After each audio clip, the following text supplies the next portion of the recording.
Albert Croisi, bonsoir. Bonsoir. Merci beaucoup d'être avec nous sur le plateau de Monaco Info. Alors, c'est vrai, en cette fin d'année 2022, on a beaucoup de choses à aborder, que cela concerne les événements passés ou ceux qui vont arriver à grands pas. Mais d'abord, une question vous concernant. C'est vrai, vous avez de multiples casquettes. Alors, comment on s'organise au quotidien dans la gestion de toutes ces responsabilités ? Bien, en se levant tôt, en se couchant tard. Voilà, j'arrive à faire 2 journées à nuit, mais c'est avec plaisir, puisque ce sont des missions qui me passionnent, qui sont fort intéressantes. Et ce n'est pas pénible que de s'occuper de tout cela. Donc, dès qu'il y a le plaisir, le reste est facile. À propos du cadre de vie, ça a été un petit peu abordé largement au Conseil national. Comment vous le qualifieriez, ce cadre de vie, en cette fin d'année 2022 ? Ce que j'ai dit plusieurs fois déjà, c'est qu'il ne faut pas confondre le cadre de vie et des problèmes de mobilité. Nous avons des problèmes de mobilité, c'est certain, mais nous voyons bien que tout le monde s'en préoccupe et réfléchit aux meilleures solutions pour améliorer les choses. Il ne faut quand même pas oublier non plus que nous sommes une grande ville et non pas un petit village. C'est une grande ville qui vit beaucoup, il y a une forte économie. 45 000 ou 40 000 pendulaires qui rentrent en principauté, ça a du sens. Il ne faut pas espérer qu'on puisse circuler à Monaco avec 40 000 personnes qui viennent travailler sans avoir quelques obstacles, quelques ralentissements de temps en temps. Les travaux qui se déroulent en principauté, je pense, se sont améliorés en termes de gestion de base de vie sur la voie publique. On vérifie aussi, j'étais informé que l'avenue de Fontvieille, qui devait réouvrir plus tard, rouvre plus tôt. Donc c'est quand même aussi l'illustration que des efforts sont faits. Tout le monde se mobilise pour améliorer tous les jours la situation. Mais il ne faut pas espérer qu'un jour on puisse circuler comme nous le faisions à Dubaï dernièrement, sur des 6 voies qui permettent un trafic beaucoup plus fluide. Je n'ai pas tant de doléances que cela, en tout cas des usagers, des pendulaires qui viennent travailler à Monaco. Ils se réjouissent de trouver du travail en principauté. Par ailleurs, nous nous réjouissons qu'ils viennent aussi, puisqu'on a besoin de tous ces gens-là. Mais je crois qu'il y a une prise de conscience de la part de tout le monde qu'une grande ville, le prix à payer, c'est qu'il faut partir un peu plus tôt pour arriver à l'heure, et puis de temps en temps chercher 5 minutes pour trouver une place de parking. Donc, c'est pas l'idéal, mais je ne suis pas dans le catastrophisme. Il n'y a pas, c'est pas invivable. De partout où nous allons, dans des villes d'ampleur comme Nice, comme Cannes. J'étais dernièrement en Alsace pour visiter nos fiefs, on en parlera peut-être tout à l'heure. J'ai fait la queue, j'ai attendu beaucoup de temps pour sortir de Strasbourg. Il y avait des bouchons, il y avait des embouteillages. Je pense que c'est le lot de toutes les grandes villes. On n'est pas particulier là-dessus et on n'est pas pire qu'ailleurs. C'est mon point de vue. Un environnement privilégié quand même, il faut le dire, à Monaco, qui est parfois entaché. Vous avez parlé des nuisances par rapport à la route, à la circulation, et qui est peut-être aussi parfois entaché, certains le disent, par les travaux, par les nuisances sonores, mais il faut le dire, il faut le préciser, c'est vraiment nécessaire pour le développement économique de Monaco. Oui, c'est absolument indispensable. On le sait, Monaco est en quelque sorte en restructuration. Depuis quelques années, il y a eu de gros efforts aussi. Mais là, les résidents en attestent. Je ne suis pas en train d'essayer de vendre autre chose que la réalité. J'ai beaucoup moins de plaintes sur les bruits de chantier. J'ai beaucoup moins de plaintes sur l'encombrement des camions sur la voie publique. De gros efforts sont faits. La DPUM fait un travail extraordinaire pour essayer d'implanter les chantiers de façon à ce qu'ils gênent le moins possible la vie quotidienne et la vie de chacun. Et sur les bruits de chantier, on vient de vivre le Grand Ida, oui, les quelques premiers mois ont été pénibles, on le sait, c'est dès lors qu'il faut creuser, faire des parkings en souterrain, ça fait du bruit. Après, pour la construction, c'est une construction classique, avec quelques bruits de chantier, absolument, mais c'est supportable. La plupart du temps, les gens travaillent quand les entreprises font du bruit. Bien sûr, vous avez les retraités, vous avez des gens à la maison, absolument, mais l'immense majorité des gens sont au travail quand le chantier fait un peu plus de bruit. Et puis, ce sont des phases incontournables. Nous n'avons pas de solution pour faire mieux en disant on ne fait pas de parking, il n'y a pas de bruit, d'accord, mais on ne fait pas de parking. Et après, il y aura d'autres problèmes qui s'enchaîneront. Je pense qu'on est dans une phase de développement, de restructuration, et on verra bien le bout du tunnel, je le pense. On referme ce chapitre sur le cadre de vie et j'aimerais que l'on parle, puisque vous êtes parmi vos nombreuses fonctions, le secrétaire du comité de commémoration du prince Régnier III.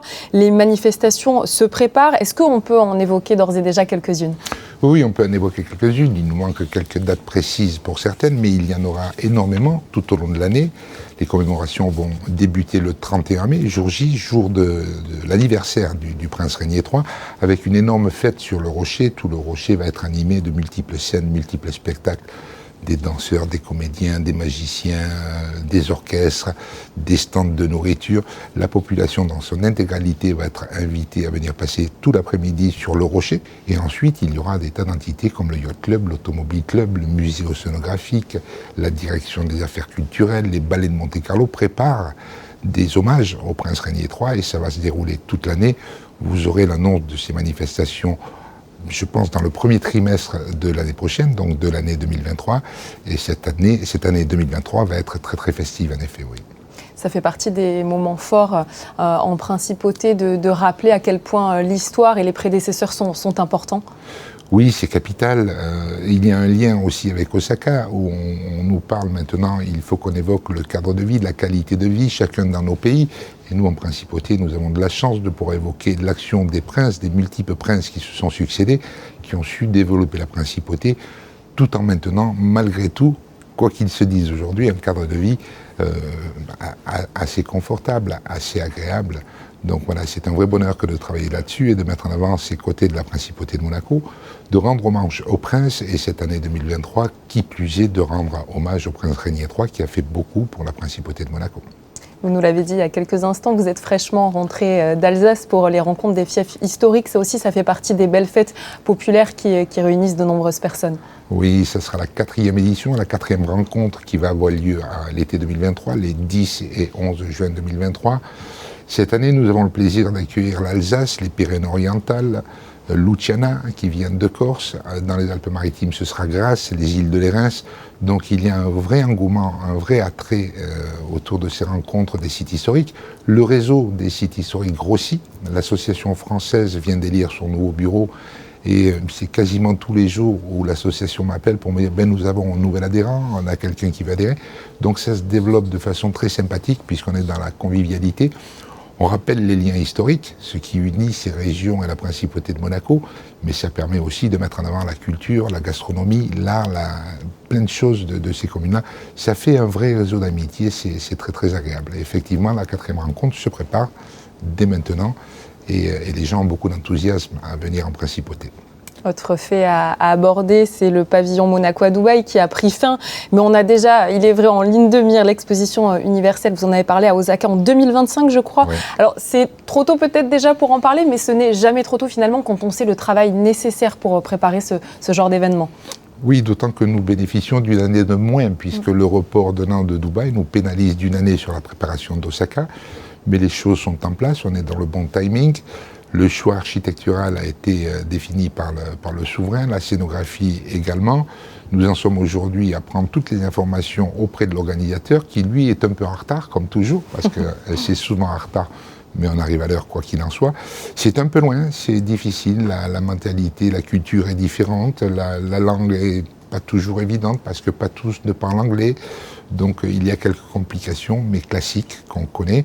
On fait ça aussi avec beaucoup de joie, puisque Dubaï a été, je pense, une réussite. Il y a de retombées intéressantes suite au passage de Monaco à Dubaï.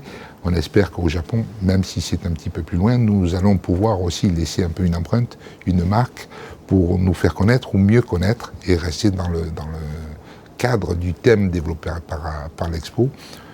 On est en phase avec, je le disais tout à l'heure, ce qu'ont fait les princes de Monaco pour la principauté de Monaco. Donc on y va aussi avec beaucoup d'enthousiasme.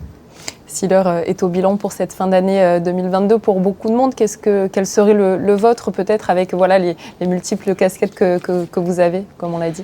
Déjà un grand plaisir de pouvoir entreprendre et faire tout ce que l'on fait en principauté, parce que c'est le pays du tout est possible. Dès lors qu'il y a une volonté de faire quelque chose, on sait qu'il y a un moyen pour arriver à le faire. Donc les sujets sont intéressants. Même s'occuper des soucis quotidiens de la population, c'est intéressant. Essayer de trouver de bonnes solutions. Vous savez, les résidents sont des gens raisonnables, sont des gens gentils, et quand on ressort d'un tracas, et même ma foi, on a créé, au-delà de satisfaire les gens en réglant leurs problèmes, on a créé des liens de sympathie qui s'établissent. Et moi, j'ai vraiment le sentiment que Monaco, c'est une vraie famille. On se chamaille un peu de temps en temps, on se mange un petit peu le bout du nez, mais ensuite on s'apprécie et cet état d'esprit me plaît énormément. Voilà, je sens quand même une unité forte derrière les actions que veut mener le souverain, que veut mener le gouvernement, même si de temps en temps il y a quelques embûches, mais on arrive à les régler. C'est un pays facile à gérer, c'est un pays où on peut prendre du plaisir à faire les choses. Merci beaucoup, Monsieur Croisi. Je vous en prie.